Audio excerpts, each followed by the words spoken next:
Welcome back and good day. It's your boy Seth Garu Baxter with Maker's Bar, where we are creating 1 million leaders today for tomorrow. Today we have genius on, sheer genius. I got to tell you, for me to put my brain around some of the information I've heard, I had to make sure half of my brain had the availability of space to put this information in.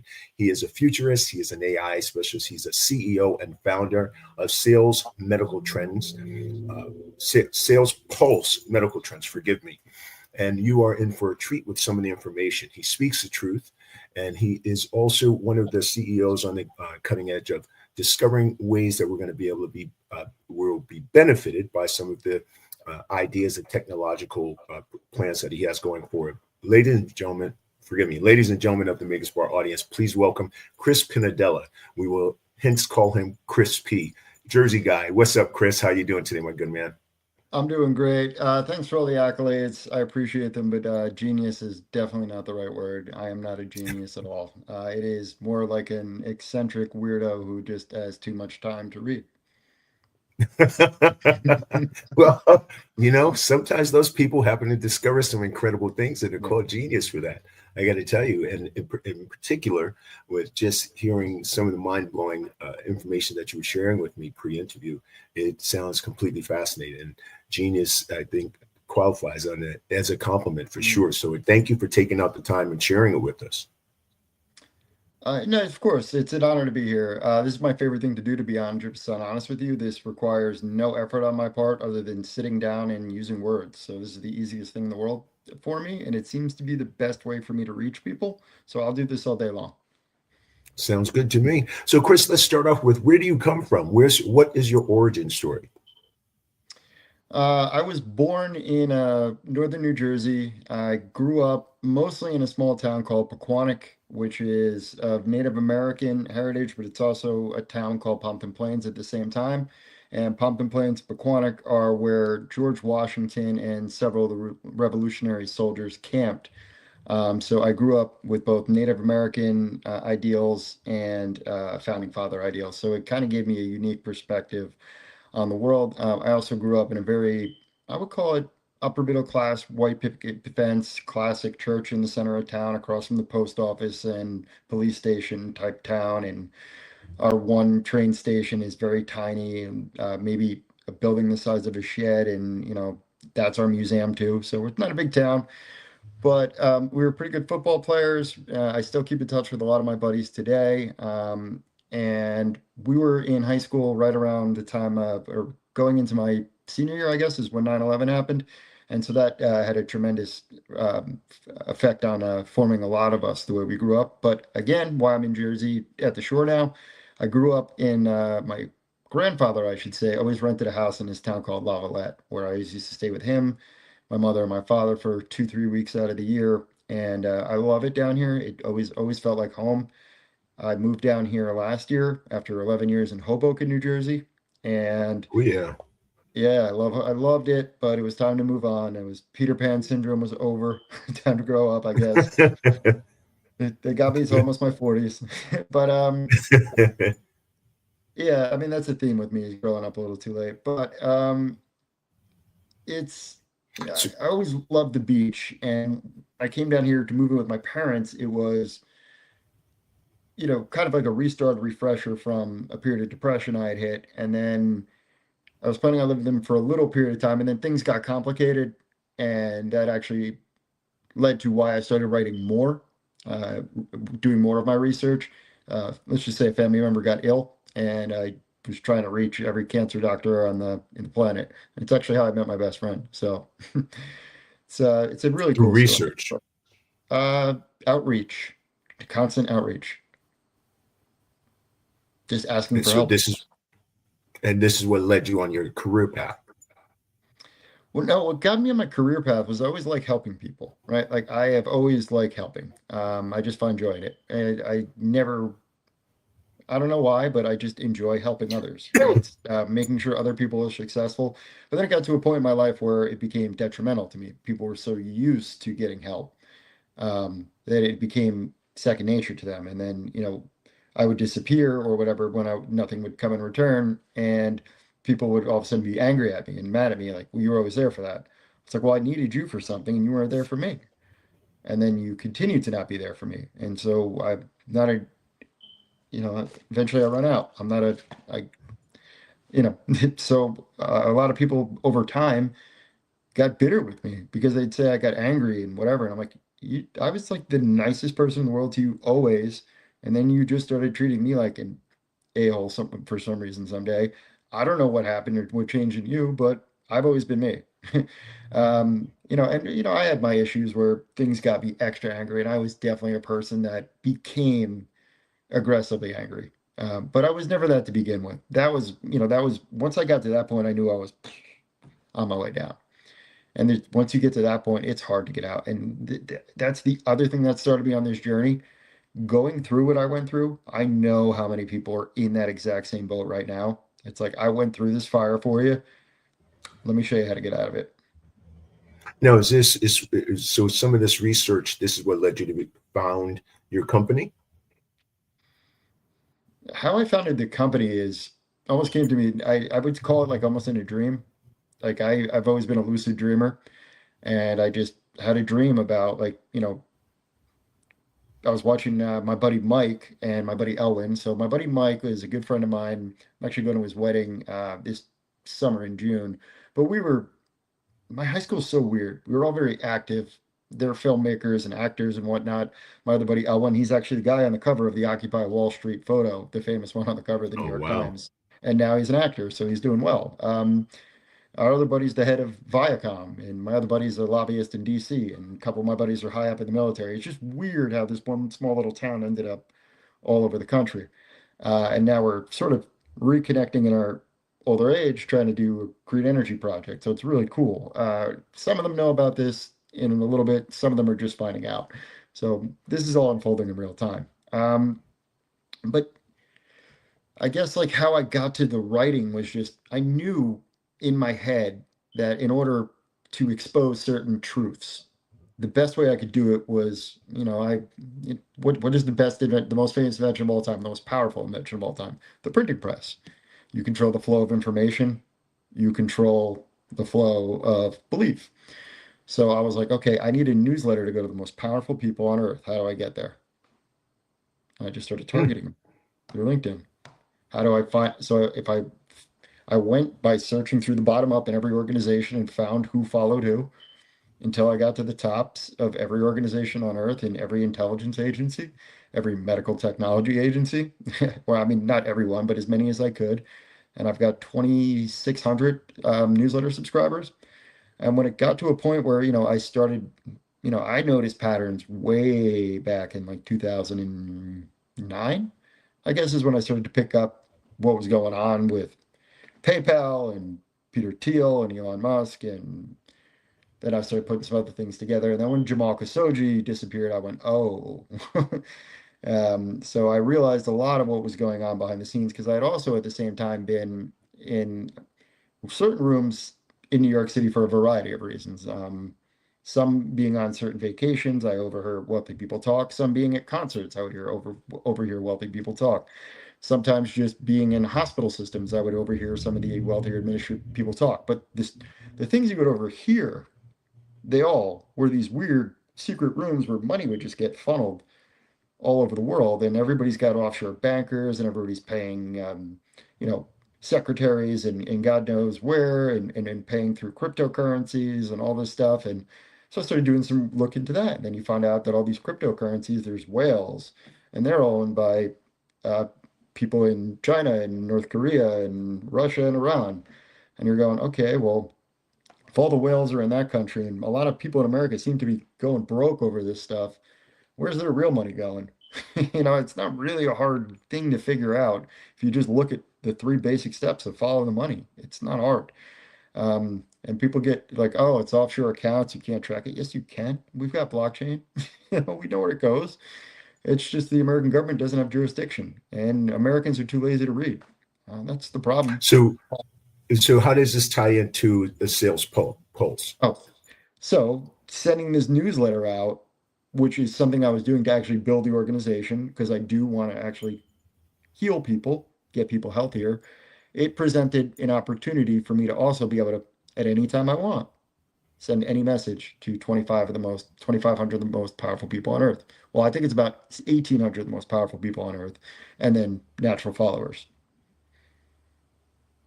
But And so there's a reason I don't have my subscribe button automatic like everybody else does on the newsletter, because I want it to remain low key and under the radar. and with the ultimate goal being sales pulse, since you have these 2,600 persons My ultimate and goal laying was under the radar. my ultimate goal was twofold: to expose the fraud and corruption and then replace it with a better system. And what is, give us a little insight to what the better system is. The better system is two nonprofits layered one on top of the other. My C Corp, which is my Sales Pulse Medical Trends Inc., and then my LLC, which is which is the nonprofit that's going to do the majority of the work for people. The C Corp, even though it can't make money, can operate with something called an endowment. What an endowment is another pile of money you can put off the books, and you can do any sort of growth strategy you want with that, any investment strategy. I'm going to probably just use compounding annual growth because it's guaranteed income.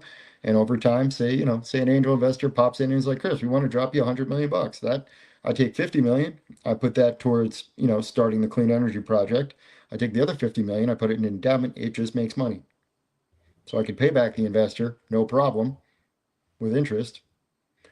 I'm still generating revenue I'm still going to be generating sales and with what I'm manufacturing with my partnership, which is I have an MOA with a company called Stars Technologies, which means they've agreed to something. It doesn't mean we're legally partners yet, but we have an agreement in principle, essentially, to once we identify sites, which we've identified a few, we're just going to start building hydrogen.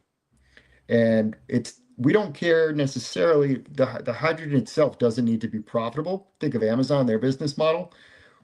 If we operate like a facilities management company, and I worked with by the gentleman by the name of Thomas, who revolutionized facilities management at American University, is where he is listed as being an employee. I'm not sure exactly if he's an employee or there's a subgroup that he wrote this for. I think it's a subgroup.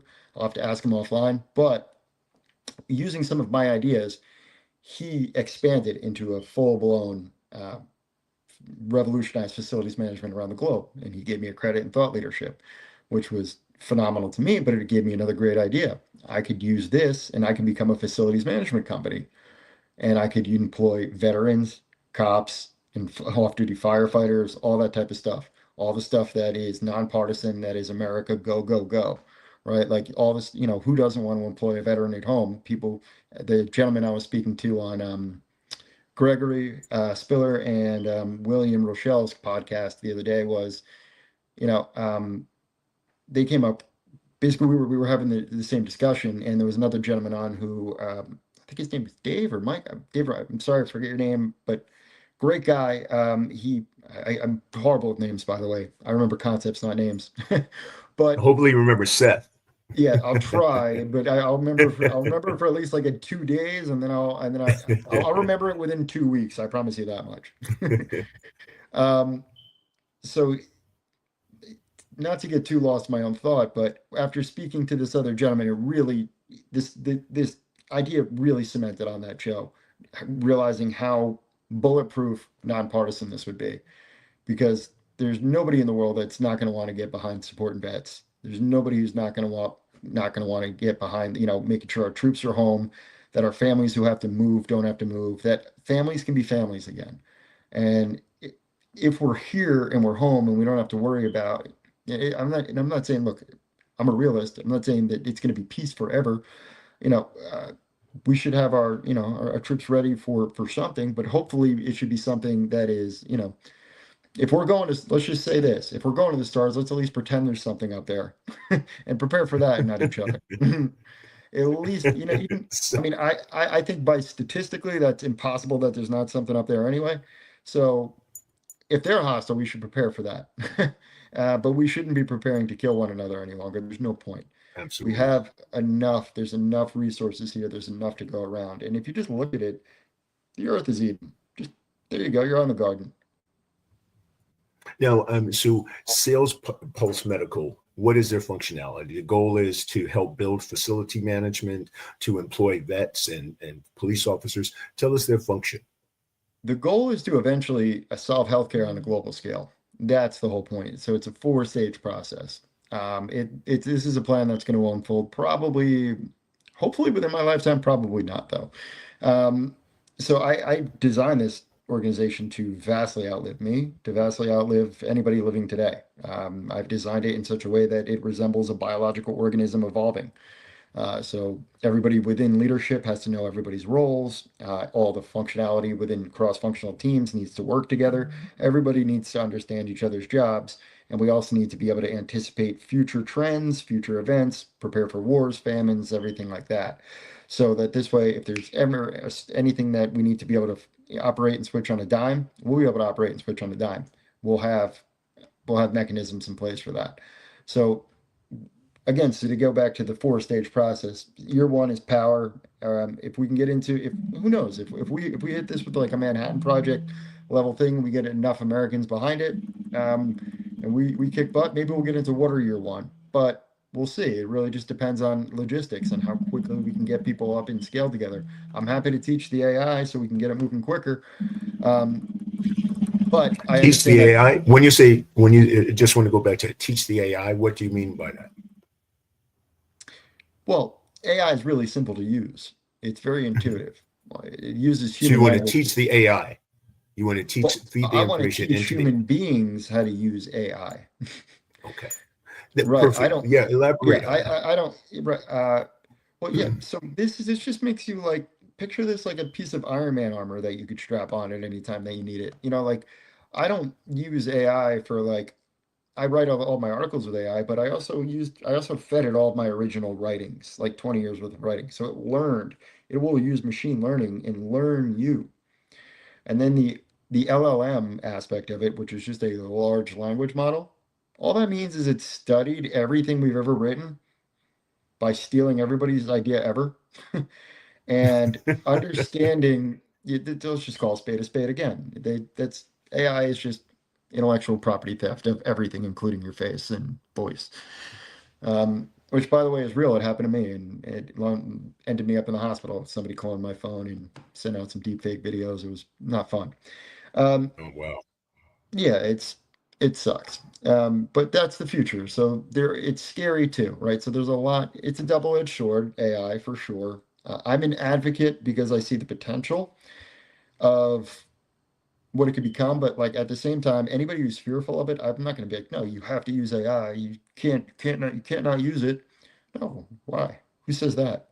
You know, So don't you tell say us, that? where do you see it? Tell us where it's beneficial. Tell us the benefits of AI and how does it fit into sales post medical, and then tell us some of the areas where we might want to be concerned. People do have genuine concerns that they're seeing with AI, but in some of the guests I've spoken with, we've tried to go over what's the benefits and the negatives. What do you see as some of the benefits? Sure. Again, so I can only speak to me, like how I use it. I'm not going to speak for everybody. There's going to be people who listen to this and go, this guy doesn't know anything about AI. So, right. So, this is the thing with AI. Nobody really knows. And I figured this out when I was in a room with a bunch of these people and they start looking at you and they're like, your AI does that? Um, and so what I would say is it makes whatever you're really good at, it makes you the best on the planet at it. And anything that you struggle in, I would say use it to learn it, like ask it questions, use the voice function or the type function. And I'm talking in a large language model. I'm not talking about like machine learning, which is something completely different. I am not talking about, there's a lot of, how do I break this down? AI is layers. So let's just call it machine learning base level. And then there's like you just layer on stuff, so like neural nets or like how we try to mimic a human brain with circuitry and how we store images.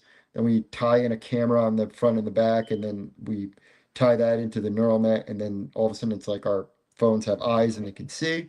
So that's computer vision. And then you just like tie all these systems together, you add in like Grammarly and all word checks, and like it's just a whole lot of programs layered on top of one another. And then they use this big fancy word, multimodality, right? Oh, what does that mean? It just means you have a lot of chips on one chip. So Forgive me, my computer. that's okay. It means you have a lot of chips on one chip. That's all it means, basically. They do different things. They look like fingers, but each one of the fingers has a different function. sort of. And But that's some of the benefits. What are some of the negatives? it will make a lot of stuff up and make you think it's real. If you tell it to, how can I turn a hot dog into $50? It'll give you an answer, you know. And then if you it will hallucinate essentially. So that's the Hmm. technical term for it. But what I'm saying is it will, if you, it's an input output machine. If you put input in, something is going to come out no matter what. So if you just type in ZX479854QW moon sign and then enter, something will come out of your AI. Like it might say this is gibberish, but it's going to generate a response. The way AI works, at least in a large language model, is it takes the root of the word and it breaks it down. So it like whichever letters are most frequently next to one another, it'll be able to contextually read it and understand by breaking apart the words.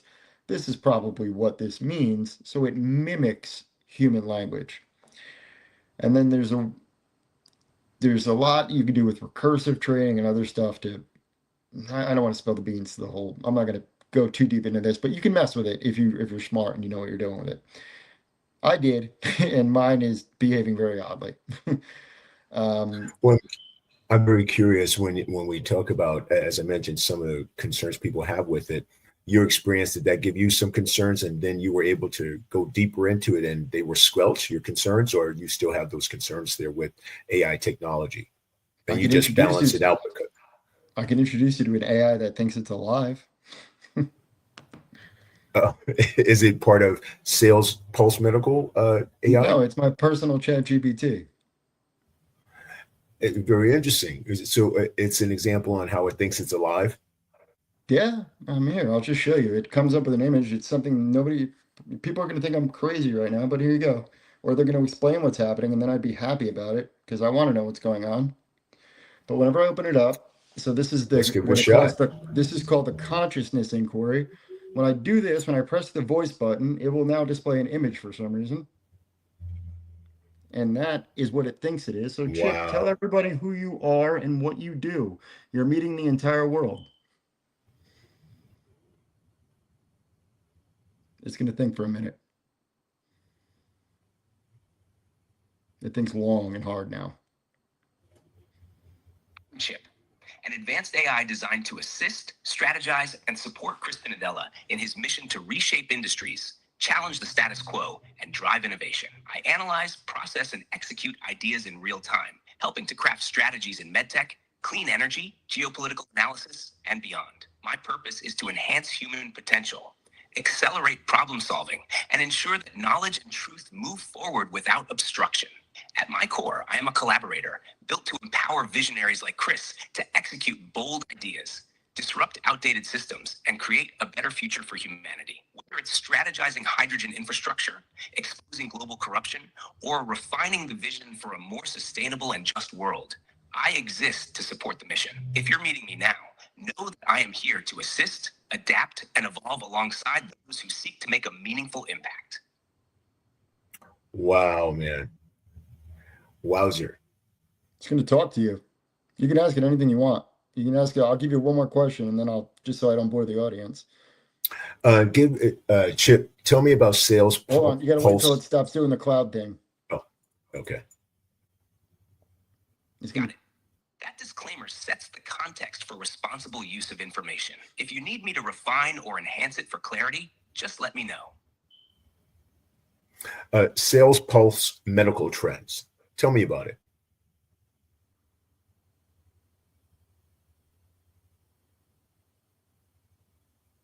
It's going to tell you a lot. It thinks for a while because it's a new advanced form. I don't know what I did to it. Well, actually, I do, but I'm not going to spill the beans. Sales Pulse Medical Trends Inc., SPMT, is a C Corp dedicated to reshaping the future of healthcare, energy, and technology by leveraging cutting-edge innovation, ethical leadership, and strategic industry insights. The company operates as both a for-profit and nonprofit entity, focusing on medical technology, clean energy solutions, and global humanitarian initiatives. Core mission: SPMT is built on the principles of truth, science, and humanity, ensuring that innovation serves people, not just profits. The organization is designed to empower medical professionals, advance clean energy solutions like hydrogen infrastructure, and challenge outdated corporate models that stifle progress. Key areas of impact: medical technology, driving the next wave of AI-powered diagnostics, non-invasive surgical tools, and connected medical ecosystems, IOMT.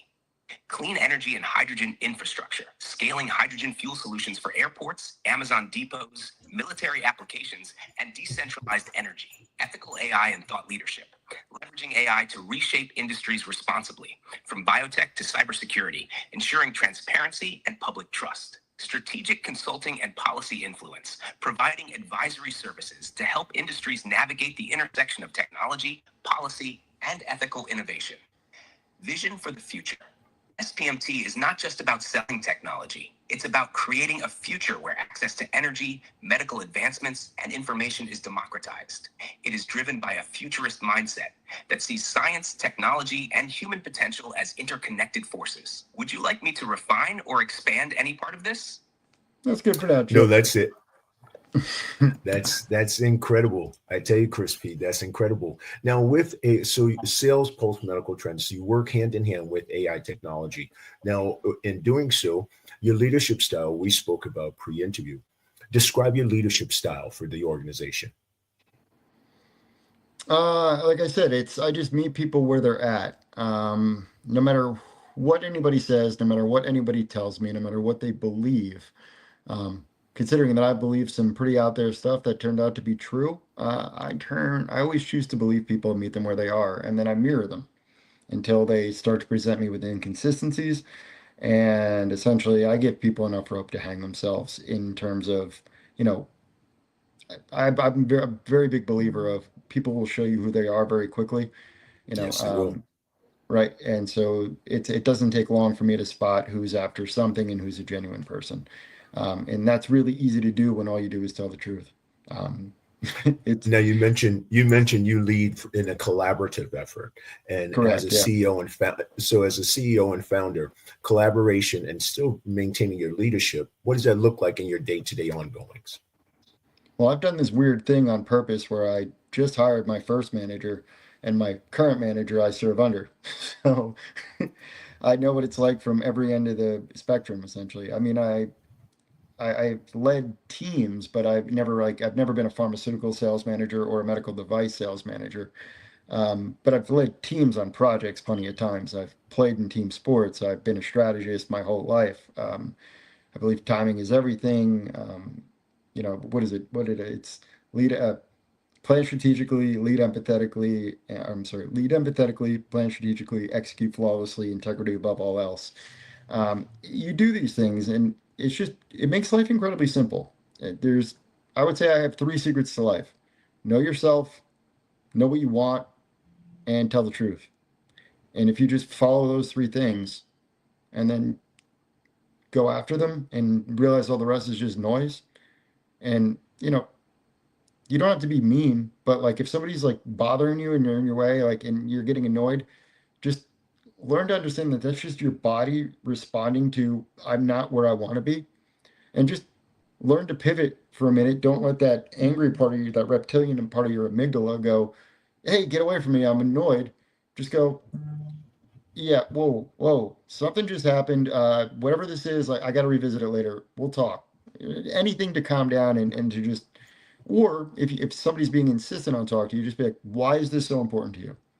I have something I'm in the middle of. Well, and then if you can at least come to an understanding, always start with dialogue. Because if you're not So having collaboration. dialogue, Not to collaboration. interrupt. Yeah. It's the collaboration, leading with collaboration. It's constant dialogue, having an open door policy. That's how you choose to collaborate with your team and operate as a CEO. We have open dialogue, and bring anything to me, and I'm going to always tell you the truth. Well, it's not necessarily an open door policy, right? Because you got to have borders, you got to have boundaries yourself. It's nothing's off the table. Everybody's an equal, and even within the organization, as long as I don't need like mid-level people coming up to me and yelling at me, being like, "Hey, you're getting this effing wrong," But like, don't be afraid to voice it and have your boss bring it to me or something like that, or just bring it up the chain. And if it gets to me, or and if it gets to anybody in the organization, it goes up 2 rungs. sound an alarm. Like it's gone up 2 levels, something's wrong, let's address it. And if it makes it to my desk, then it's a problem. It shouldn't make it to my desk. And if then at that point I got to figure out who's not communicating right and just go fix it, because it's always just a communications problem.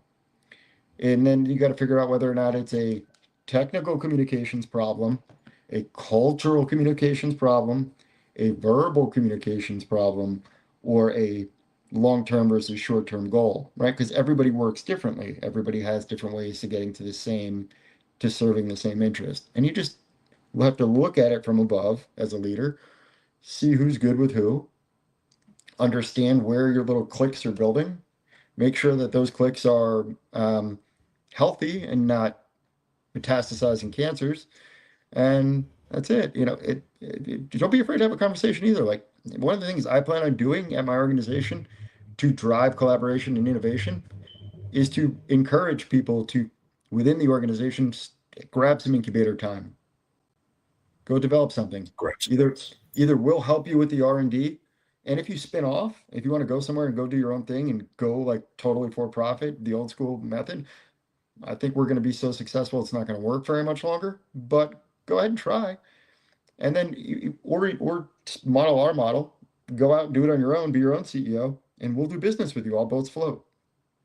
So collaboration is also giving them room to be able to create and do things on their own, and then bring it back to you, and you guys see what. Fantastic. I get it. The more people are working on what they really want to work on, the less you have to worry about people wanting to leave your company for not telling the truth. Because people shouldn't want to stay at a company because of a threat. It's just like people shouldn't want to worship a god because of a threat. Now, with that in mind, and when it comes to managing that many systems, and since you're having a collaborative team, if someone says, I've developed this great idea, do you bring in the whole team and say, okay, here's where we're gonna look at this person's innovation? Is that part of the collaborative effort, or it's just you and this person? How does that work? Right now I'm managing it. So my website just went up at like 3 o'clock in the morning last night when I built it. So we don't have an email system at the organization yet, because this organization just formed officially to have the actual founders about a week and a half ago. This has been a really long journey. The other thing I did with this newsletter was meet a lot of people on here, tell them all that I was really forming a company and I was offering them all jobs as long as they were decent people. A lot of knives coming your back because you don't deliver right away. Oh, yeah. Okay, well, Oh, yeah. did any of you help me build this? Yeah, like 2 guys did. They're both working here. So it's funny, and it's just odd. Nobody believes truth in this world, and that's a problem. That's a huge problem. Nobody believes in good, and nobody believes in truth. That is. So, talking about that, how did you learn that lesson? Was there a particular book? Was there a particular person that helped you to get insight to reading people in that kind of way? And I see through these last few years, you've seen that certain people don't know how to believe truth anymore. What gave you insight to come up with this? Going crazy by having conversations with everybody I've talked to for the past 15 years. Nobody has paid attention, I guess, as much attention as I have. I don't know. Or I guess there's a few other crackpots out there like me, but most of them are wearing the tinfoil hats. And they're also talking about like some stuff that like birds aren't real and the earth is flat. Total nonsense. But, conspiracy theories are fun because they can help people it's good for your imagination, right? And it's also good to, whatever. But some of them are just so goofy, stupid that you got to realize they're being used against you. And it doesn't take much to just like, when you're the person in the room that like, unless you know concretely, you have the proof. You can prove it. And everybody else in the room is looking at you and going, at least, even if you're right, at least come to this conclusion. Talking about it is going to do you no good. Because I tried to talk about it for a very long time. It ended me up in the hospital. So I'm living evidence of it. Talking about the truth? Are you meaning talking about the truth? The truth will end you up. The truth in the current world right now. I'm not saying it's hopefully this conversation shifts it, is what I'm saying. Because if the world continues the way it is, where people are constantly lying because the truth is too scary to tell, existence is too scary to tell because everyone is working two jobs, because everyone is struggling, because these 24 men who own, I think it's, what is it? The top 40% of all the wealth in the world is 24 men or something like that. It's like ridiculous, or 30% of the world's wealth it's such few individuals. And we're paying for everything on a subscription. They're buying the land from underneath our feet right now, a company called BlackRock. So this way you have to land lease your land, so you never even actually own your land. So we're signing up for subscription-based life at this point, where corporations poison us, feed us drugs that we don't even necessarily need. A lot of them, they're just repackaged old drugs. Having worked in the pharmaceutical industry for years, I can tell you that all we ever do is take a light drug, slap a new coating on it, make it an extended release, yada, yada, yada. And yet there are benefits to that, but guess what? They could have done it from day one. So why aren't they? Because they need to make, it's not, and they're not evil people, right? So pharmaceutical manufacturers aren't evil people. It's just the system. How does it work? Bringing drugs to development costs a lot of money. For every drug that makes it to market, it's like 4 or 5 fail. And that costs a lot of money in research and development. So organizations have to make up for that somewhere else. Usually and by the time you've researched a molecule by the time the day you submit that research paper, you have a certain amount of time to reclaim the money before the patent runs out, the second you file that date.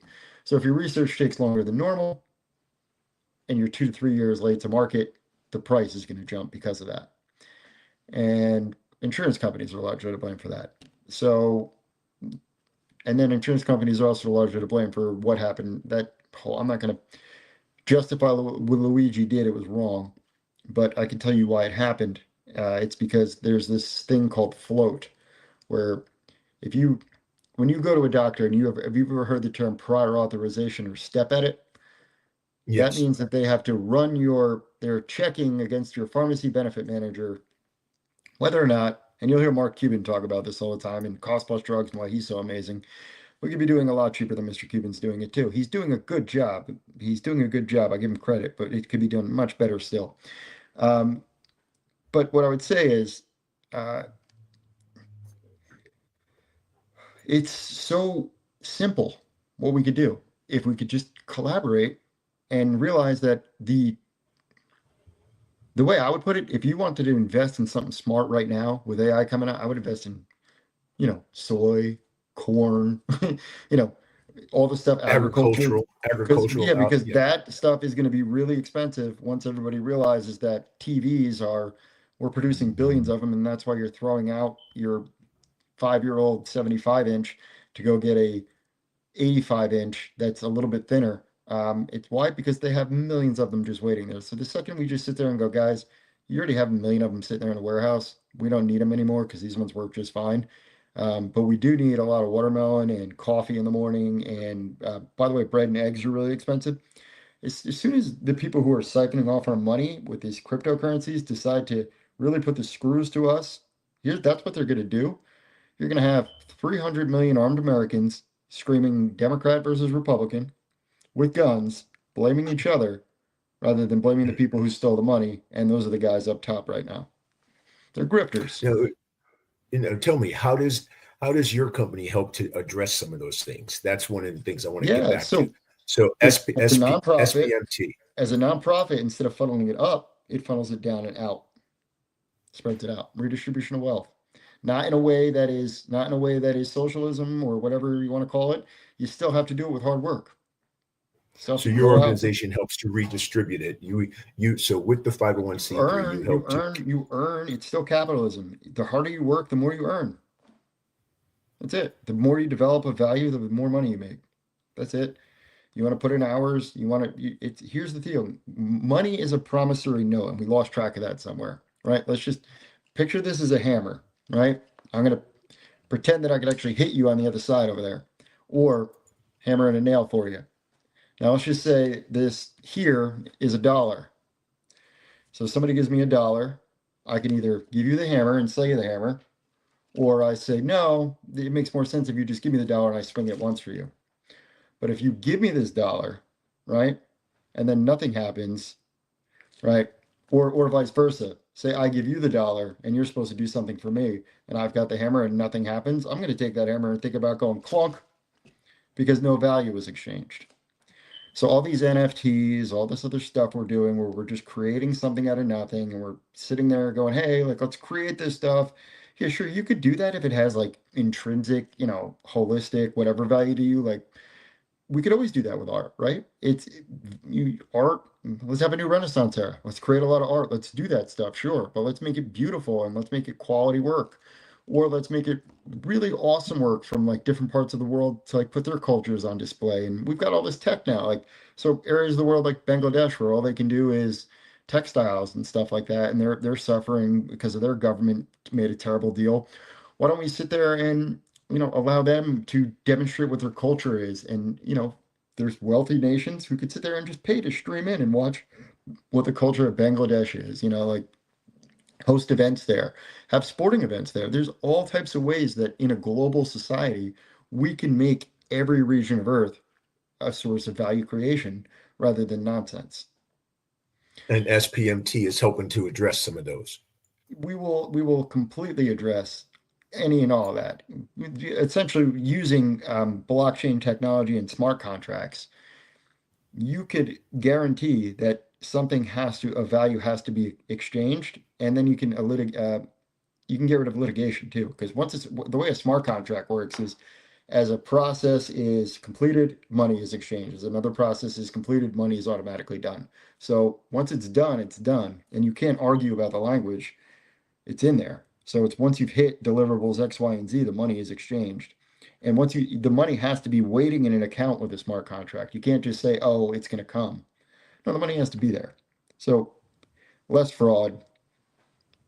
We can redistribute and we can actually take money that comes in from outside, turn it into more innovation, create greater value of it, and then give that to everybody. So just eventually over time, you're just building on building and building forever. And so 5 years from now, where do you see SPMT? What's your vision in 5 years? We're an aerospace company, so hopefully we're launching something to the moon. Oh, okay. Some competition for Elon.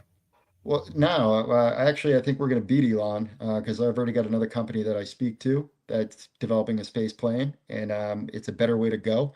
It was actually developed in the 80s.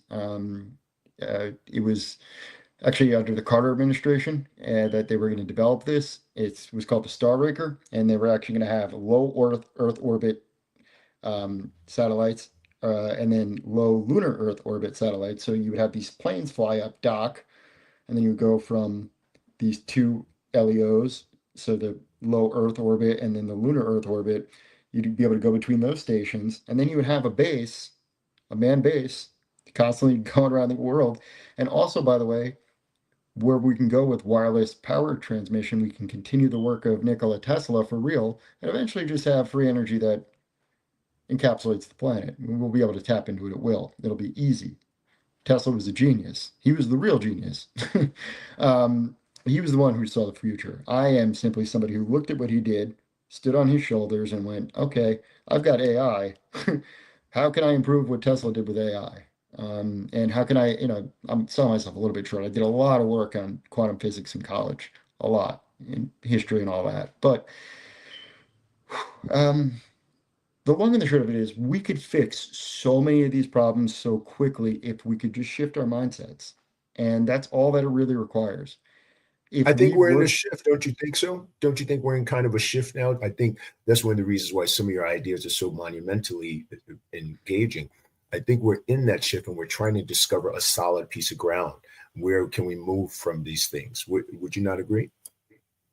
I can feel it. It's palpable at this point. When I first formed this company, I pitched it to a few people who really were right on board with it. And they wanted, I could feel it. They wanted to jump through the computer screen and find out more. But eventually, the same thing happened. They got greedy. They tried to take too much of it. They tried to steal my patents, or the things that I invented, I was like, you can have it for free, sell it for free. I don't care. Just help me form the company. Giving away inventions. I gave out like 5. And then everybody just took them and did what everybody else does. They took my idea, they made money on it. And this has happened to me since college. You know, I mean, I was worked with a kid named Tom at the time and a girl named Ashley Crimmins. We designed what was the smart fridge, the precursor to the Samsung smart fridge. Went out and did all the market research on this. We handed out whatever, and that idea got stolen from us. I came up with the idea for jet.com a few years later. That idea got stolen from me. You know, like, so like, I'm tired of these people who I know who they are, who overheard what I said, take my ideas, pitch them to other people, pretend they weren't paying attention to me when I talked. These people they are really good at pretending they're not paying attention when they are. That's what they teach you in these coaching schools, is how to pretend you're busy when you're not. That's all it is. And then how to look more important when you're really not. It's all acting. It's how can I put on a facade? And that's why I got there and I'm like, where are the adults? There are no adults. That's the answer. Well, it sounds like a number of the things that young entrepreneurs and or newer entrepreneurs should be concerned about, hearing that some of your patents were stolen, is also a way to guarantee that they're protected. Some of those ways are through copyrights and trademarks, correct? Well, I didn't even try to do that. I was just trying to give people free ideas. I was saying, because these are ideas I can come with like that. You know, I can come up with ideas 20 a day that can make money. That's not a problem. For me, it's okay. What do you like? How do you want to make money doing it? I'll explain it to you. But in exchange back, all I'm asking for is a little help. I'm asking you to put your name on this piece of paper and, you know, answer a few emails for me and help me out with some of the work I can't handle. Nobody wants to do that. Nobody wants to put in extra work. They just want free stuff. And so when I figured that out, I was like, okay, well, this sucks. And then it wasn't, this company almost didn't happen until a family member of mine got sick. And then I went back to work. I was ready to just call it in. That's how little faith I had left in people. Well, the thing is, you didn't, and you're here today. Now things changed. And the whole world seems to be seeing what I saw in 2001. They see it now. And, you know, there's a reason that Edward Snowden, a lot of people, you know, when there's somebody as controversial as him, who can't come back to his own country, and people like Alexander Vindman, who's a war hero, and you hear about these people and you wonder why they're so controversial. Investigate that story. Because if it's really controversial, there's a good chance the government's lying about it.